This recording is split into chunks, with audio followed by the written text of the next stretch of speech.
রাজধানীর হযরত শাহজালাল আন্তর্জাতিক বিমানবন্দর থেকে গ্রেপ্তার হয়েছেন আলোচিত সাংবাদিক ফারজানা রূপা ও তার স্বামী শাকিল আহমেদ। বুধবার বিকেলে উত্তরা পূর্ব থানার হত্যা মামলায় এই সাংবাদিক দম্পতিকে গ্রেপ্তার দেখানো হয়েছে।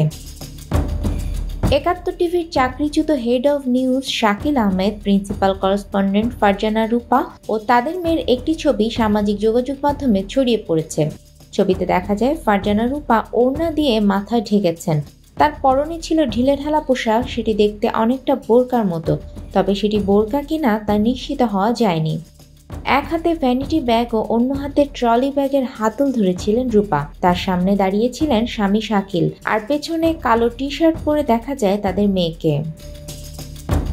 সকালে টার্কিশ এয়ারলাইন্সের একটি উড়োজাহাজে ইস্তাম্বুল হয়ে ফ্রান্সের রাজধানী প্যারিসে যেতে চেয়েছিলেন এই সাংবাদিক দম্পতি। এজন্য বিমানবন্দরে গিয়েছিলেন তারা। তবে খবর পেয়ে বিমানবন্দরে ডিবির একটি দল গিয়ে জানায় যে তাদের দুজনের বিরুদ্ধে রাজধানীর একটি থানায় মামলা হয়েছে। পরে সেই মামলায় জিজ্ঞাসাবাদের জন্য শাকিল ও ফারজানা দম্পতিকে নিয়ে যায় ডিবি। এ সময় সঙ্গে ছিল তাদের মেয়ে।